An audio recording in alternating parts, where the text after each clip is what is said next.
2022 yil 4-dekabr, demak 37-savolga yetib keldik. Yozma ish qismidagi misollarni ishlashga davom etamiz. Demak, mana shu tenglama berilayotgan ekan.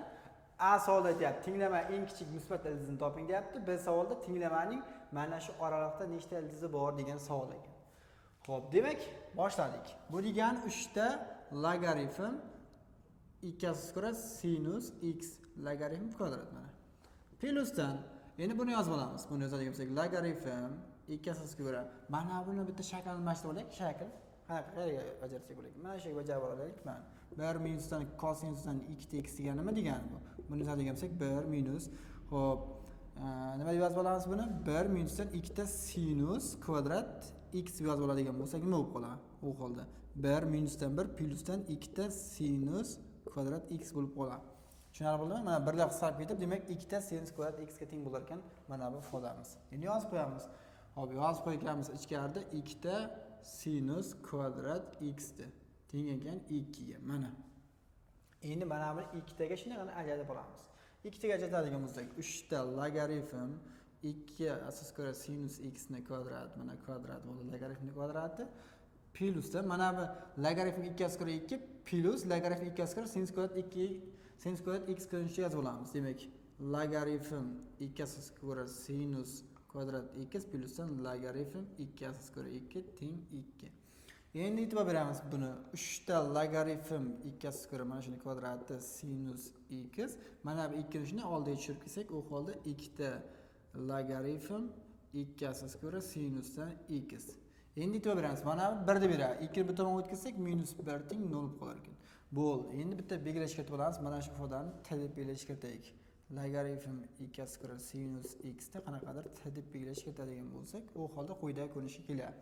Demak, 3 ta t ni kvadrati minus plyusdan 2 ta t minus 1 teng 0 ko'rinishga keldi. Demak, diskriminant topadigan bo'lsak, 4 plyusdan 12 teng bo'lar ekan 16 ga. Demak, endi ildizlarni topamiz. T 1 bilan 2 ildizini topadigan bo'lsak, -2 plyus minus hop 4 taqsim necha bo'lib qolar ekan? 6 bo'lar ekan. Demak, bundan kelib chiqar ekan. Bitta T1 ildizi 1 taqsim 3 ga tengligi kelib chiqadi. T2 ildizi esa nima bo'lib qoladi? -1 ga tengligi kelib chiqadi. Bo'ldi. Xo'p, demak, endi belgilashimizga borib qo'yamiz. Olib qo'yadigan bo'lsak, demak, birinchi holda logaritm 2 asos ko'ra sinus x imiz nimaga teng bo'lar ekan birinchi holda? 1 taqsim 3 ga, 1 taqsim 3 bo'lyapti. 1 taqsim 3. Endi bundan sinus x topadigan bo'lsak, u holda ko'pincha ildiz osti nima bo'lib qolyapti? 2 bo'lib qoladi. Bu degani mana 1 dan katta son. Demak, x imiz tegishli bo'lgan ekan bo'sh to'plamga. Birinchi hol ketdi. Endi ikkinchi holatni qaraymiz. Ikkinchi holatda -1 ga teng bo'lgan ekan. Demak, logaritm 2 asosga ko'ra sinus x ni tenglaymiz nimaga? -1 ga, chunki t belgilash kiritgandik. Demak, -1. Demak, sinus x topadigan bo'lsak, x keyin bu 1 taqsim 2 degani, 2 ni -1 etsa. Demak, buni yechadigan bo'lsak, x imiz tegishli bo'ladi -1 darajasida k pi taqsim 6 plyusdan pi k degani. Bunda k imiz tegishli ekan nimaga? Hop, butun songa. Endi mana shu eng kichik musbat ildizni topib yetgan ekan savolda. Demak, k ni o'rniga birinchi 0 ni bersak, k ni o'rniga 0 qo'yadigan bo'lsak, x imiz nima bo'lib qolar ekan? Pi taqsim 6 bo'lib qolar ekan. Eng kichik musbat ildizi pi taqsim 6 bo'ladi. Undan keyingisi kattaroq bitta. Demak, eng kichik ildizimiz pi taqsim 6 bo'lgan ekan. Savolga javob pi taqsim 6. Endi keyin mana shu minus pi taqsim 2 bilan 5 pi taqsim 2 oraliqda ildizlarni nima qilishimiz kerak? Topishimiz kerak. Endi k ni o'rniga -1 qo'yib kerakchi, k ni o'rniga -1 qo'ysak, u holda x imiz teng bo'lib qoladi. Hop, minusdan pi taqsim 6 minusdan pi bo'lib qolar ekan. Bu nima bo'lib qoladi? Bu oraliqqa tegishli emas. Demak, bu x.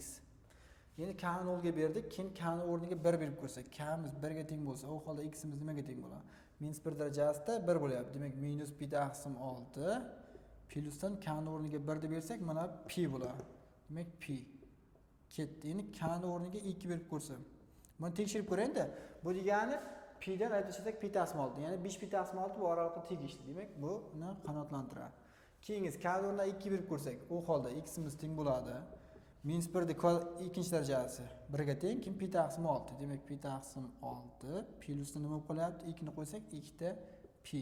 Endi bu qanoatlantiraman deyapman. Mana bu qaraydigan bo'lsak, bu degani 2 ta pi plyus pi taqsim 2 deganda, mana bu 2 ta pi plyus pi taqsim 6 bo'ladi. Demak, bu undan kattaroq. Demak, mana buni qanoatlantirar ekan. Demak, nechta ildizga ega bo'lar ekan? Demak, bitta, ikkita, xo'p, keyin ikkita ildizga ega bo'ldi. Mana bu bilan 3 ta ildizga ega bo'ldi. Demak, 3 ta ildizga ega bo'lgan ekan. Demak, B savolimizga javob 3 ga teng bo'lgan ekan. Shu bilan mana 37-misolimiz ham o'z nihoyasiga yetdi. Bizni kuzatishda davom eting.